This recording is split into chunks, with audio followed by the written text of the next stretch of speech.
Hello. आज के इस लेक्चर में हम कवर करने वाले हैं अंश पूंजी के लिए लेखांकन चैप्टर से एक क्वेश्चन जो कि बार बार एग्जाम में रिपीट होता है। ठीक है जी। और क्वेश्चन है जो हमारा, एक कंपनी है जिसके पास 1 लाख शेयर है।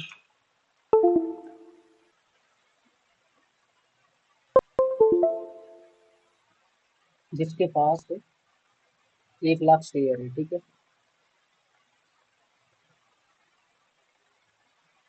1 लाख शेयर है और एक शेयर की वैल्यू जो है वो 10 रुपये है।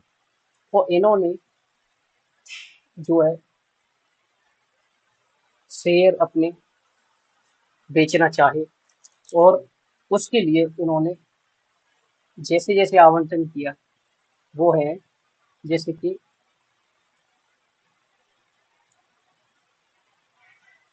आवेदन पर 2 रुपये, आवंटन पर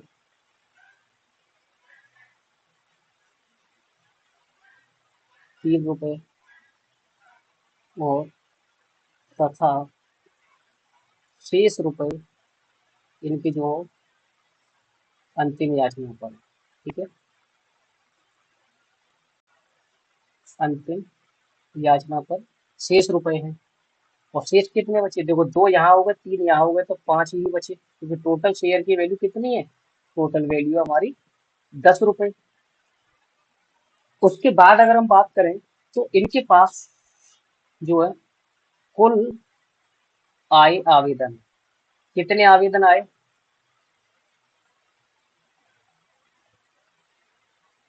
1,24,000 अंशों के लिए लोगों ने इनको जो है वो अप्लाई किया शेयरों को खरीदने के लिए, है ना। आवेदन, कुल आए आवेदन 124 हो गए। उसके बाद अब इनके आवंटन की बात करें ना, तो आवंटन में इधर लिखता हूँ, है ना। आवंटन इस प्रकार है।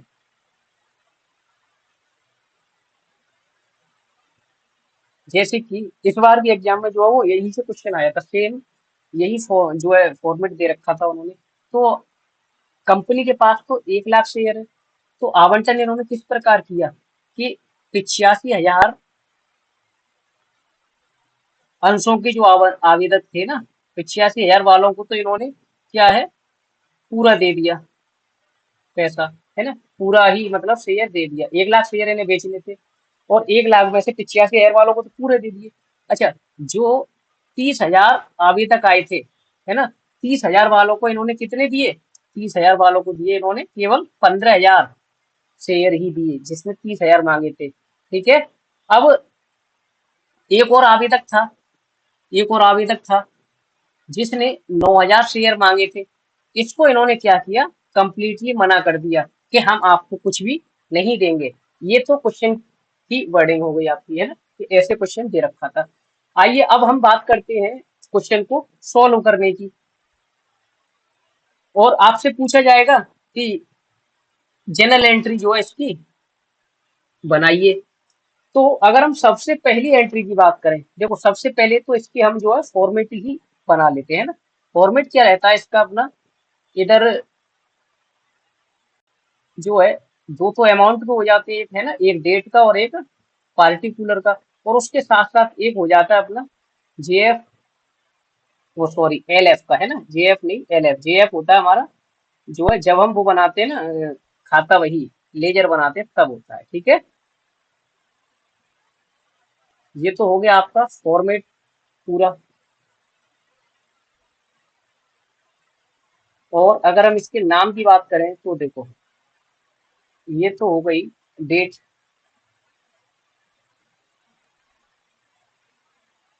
इधर आ जाता है particular,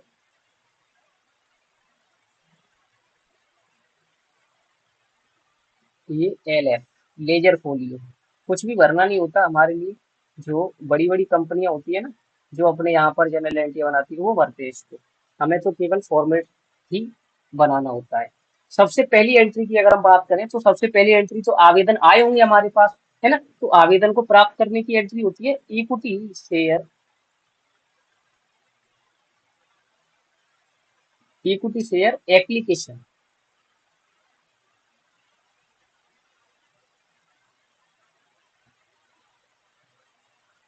application account debit to equity share capital.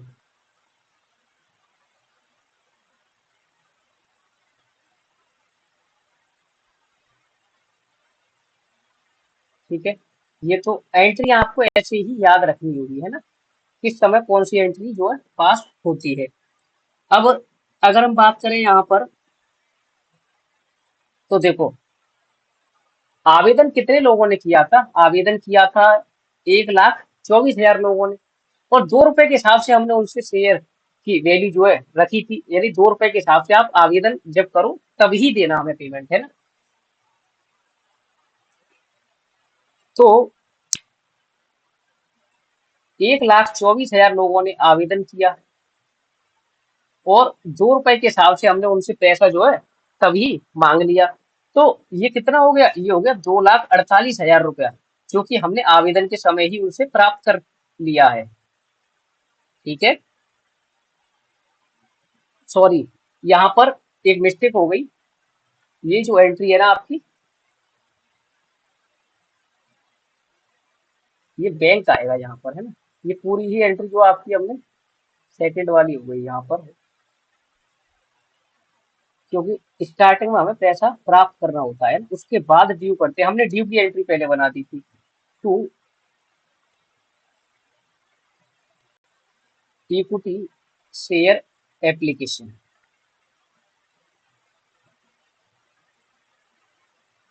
ठीक है, ये हो गया आपका, है ना। यानी कि 1,24,000 रुपये हमने, 1,24,000 शेयर के लिए जो आवेदन आया था 2 रुपए के हिसाब से हमने इनसे इतना रुपया जो है अभी फिलहाल में ले रखा है। अब इसके बाद अगर हम बात करें ड्यू करने की, है ना, तो मतलब जो पैसा आया वो इक्विटी शेयर कैपिटल में ट्रांसफर भी तो करना होता है। तो जो एंट्री हमने गलती से पहले बना दी थी ना, उस एंट्री का टाइम अब हो गया, अब आएगा, है ना, जो कि हमने क्रेडिट क्या किया है, इक्विटी शेयर एप्लीकेशन। तो यहाँ पर इक्विटी शेयर एप्लीकेशन को हम करेंगे डेबिट, इक्विटी शेयर एप्लीकेशन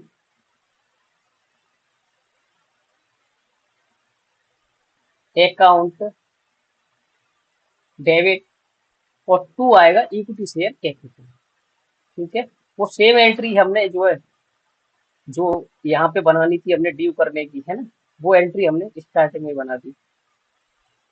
अब देखो, बात समझने की है कि हमने पैसा कितने लोगों से ले रखा है, 2 लाख, यानी कि 1,24,000 शेयर वालों से ले रखा है। जबकि अगर हम क्वेश्चन पढ़ के देखते हैं तो देखो हमारे पास कितने शेयर है, केवल हमारे पास तो 1,00,000 शेयर ही है देने के लिए, लेकिन लोगों से पैसा हमने ले रखा है 1,24,000 शेयर के लिए, है ना, 1,24,000 शेयर के लिए। लेकिन मैं जब भी अपने इक्विटी शेयर कैपिटल में पैसा ट्रांसफर करूंगा तो वो कितना करूंगा, मैं करूंगा केवल जितने शेयर मैं देने वाला हूं। मैं तो केवल 1,00,000 शेयर ही बेचने वाला था, और रुपए 2 रुपए के हिसाब से वही। तो मैं तो केवल ट्रांसफर करूंगा इतना रुपया अपने इक्विटी शेयर कैपिटल में। क्यों, क्योंकि मेरे पास तो 1,00,000 शेयर के पास ही थे। अब भाई यहाँ पर बात आती है कि मैंने ज्यादा लोगों से ले रखा है पैसा, तो है ना, ज्यादा शेयर के लिए पैसा ले रखा है मैंने, वो भी कहानी खत्म करते हैं आगे हम। जैसे अब देखो ये काम हो गया, इसके बाद आते हैं हम अब अलॉटमेंट वाली कहानी पर। देखो जो ये 2 रुपए का काम था ये तो हो गया अपना कंप्लीट। अब आते हैं हम आवंटन के समय पर, है ना, आवेदन तो पूरा कर लिया ना हमने। अब आवंटन के समय की बात करें हम, तो देखो इसकी एंट्री होगी equity share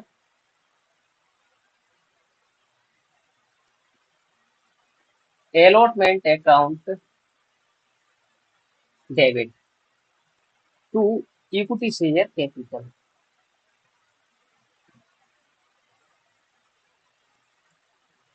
equity share capital account. ठीक है, अब देखो अलॉटमेंट में कितना आएगा, मतलब कितने लोगों को मैंने जो है अलॉट किया पैसा। तो मैंने तो अलॉट किया केवल और केवल 1 लाख शेयरों के लिए, है ना, 1 लाख शेयरों के लिए। लेकिन अलॉटमेंट का मुझे अमाउंट जो है दे रखा है कितना, 3 रुपए के हिसाब से। तो यहाँ तो 3 का मल्टीप्लाई होगा, यानी कि 3 लाख रुपए। ठीक है, 3 लाख रुपए हो गई है। समझ में आई आपको बात, कि 1 लाख शेयर ही तो है मेरे पास और 3 रुपए के हिसाब से मैंने आवंटन की बोल रखी है। तो ये तो हो गया अपना 3 लाख रुपए। अब बात आती है अलॉटमेंट में, तो मैंने मतलब ड्यू कर दिया, यहाँ पर पैसा जो है ड्यू हुआ है फिलहाल। अब ये पैसा मिलना भी है मेरे को, तो पैसा मिलेगा तो उसके लिए मुझे क्या करना पड़ेगा। देखो अब मैं जो है लाइनिंग नहीं कर रहा, आपको मैंने एक फॉर्मेट बता दिया कि कैसे आपको लाइनिंग करनी है। तो जो मैंने अभी पैसा अलॉटमेंट पे ड्यू कर रखा है, वो पैसा मुझे अब मिलना भी है। बैंक अकाउंट जो है अब मैं कर दूंगा डेबिट, और टू में अब आएगा यहाँ पर इक्विटी शेयर अलॉटमेंट अकाउंट। अब देखो बात यहाँ पर खत्म नहीं होती है। अब हम आते यहाँ कि देखो 85 वालों को तो हमने पूरा दे दिया था ना, है ना, एक समय की बात तो ये थी। तो 85 वाले तो कवर हो गए ना इसमें ही, जो है 1 लाख रुपए, 1 लाख जो शेयर थे ना यहाँ पे ही कवर हो गई है। अब जो लोग ये थे 30,000 शेयर वाले, इनको तो हमने केवल आधे ही लोगों को दिया। तो जब हमने 30,000 शेयर के लिए किसी ने आवेदन किया और उसमें से हमने 15,000 शेयर के लिए ही जो है वो अप्रूवल किया कि हम तो केवल आपको 15,000 शेयर ही दे पाएंगे। तो जब मैं आवंटन करूंगा शेयर का, तो यहाँ पर मैं क्या करूंगा कि जैसे मैंने 15,000 शेयर वालों को, तो पैसा वापस भी तो करना पड़ेगा ना मेरे को, पैसा वापस भी तो करना है ना 15,000 शेयरों का। क्यों, क्योंकि 30,000 के लिए मैंने ले रखे हैं उनसे, और 15,000 में बांटना चाह रहा हूँ। तो 15,000 के हिसाब से आवंटन के रुपए जो थे ना, 3 रुपए, है ना, आवंटन के रुपए 3 के हिसाब से मैं इनका जो है 30,000 रुपए जो है वापस कर दूंगा, है ना। तो मैंने ड्यू कितने से की थी एंट्री, अभी मैंने ड्यू की थी 3 लाख रुपए से ये। और रुपए कितना लूंगा मैं केवल रुपए मांगूंगा 2,70,000। और ये 2,70,000 आएगा कहाँ से, कि यहाँ पे देखो 3 लाख आया जी आपका, 1 लाख शेयर आपने बांटना चाहे 3 रुपए के हिसाब से, ठीक है। माइनस करेंगे इसमें से हम कि 15,000 शेयर का रुपए जो एक्स्ट्रा आ चुका है ना, जिसमें 30,000 देना चाह रहे जो है, दो के हिसाब से करेंगे, है ना। इसमें हम जो है मैंने यहाँ पे 15 के 45 हो गई थी, यानी कि 2 रुपए के हिसाब से आवंटन पे ही तो ले रखा था हमने रुपए से। तो आवंटन के समय हमने रुपए ले रखा है, तो आवंटन का हमने यहाँ पर वापस कर दिया है ना, यानी कि आवेदन के समय ले रखा है हमने। तो 2 रुपए के हिसाब से ले रखा होगा ना, तब लिया है हमने। तो आवंटन तो अब किया जा रहा है, तो 15 दूनी 30,000, यानी कि ये आ जाएगा आपका 2,70,000, ठीक है।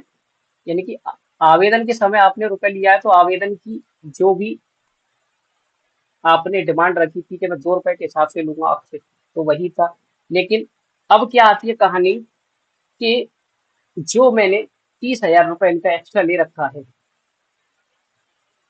ना, 15 शेयरों को तो मैंने दे रखा। अब 15 के हिसाब से जो मैंने यहाँ पर निकाला, जो मैं माइनस कर रहा था ना यहाँ पर, ये 30,000, है ना, इस 30,000 की एंट्री भी पास करनी पड़ेगी हमें। 30,000 की एंट्री पास करने के लिए हम क्या करेंगे, इक्विटी शेयर एप्लीकेशन को करेंगे अब डेबिट, क्योंकि इक्विटी से एप्लीकेशन के समय का पैसा था ये। Equity share application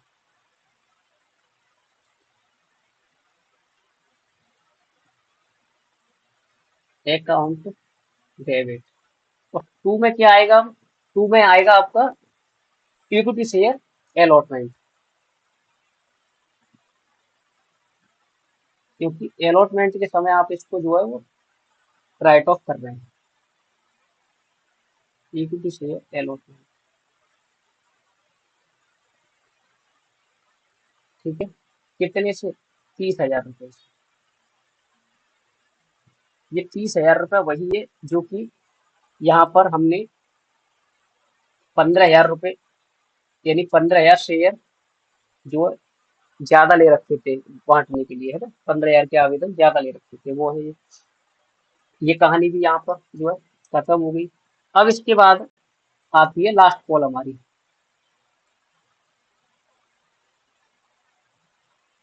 equity share first and final call account debit to equity share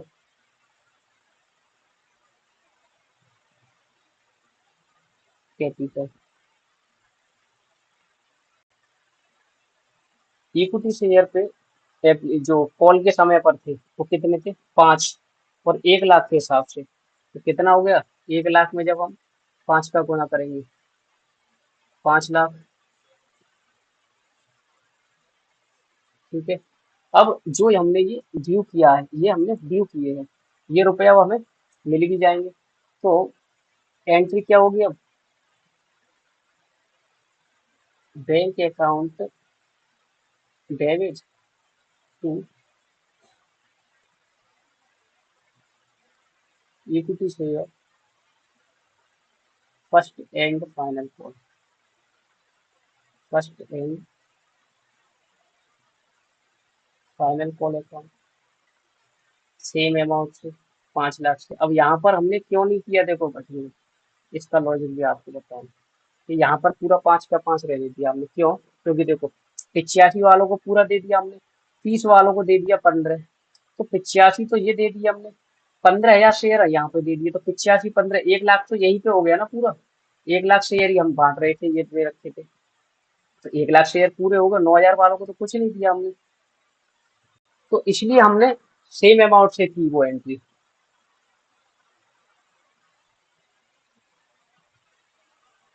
final call वाली, ठीक है।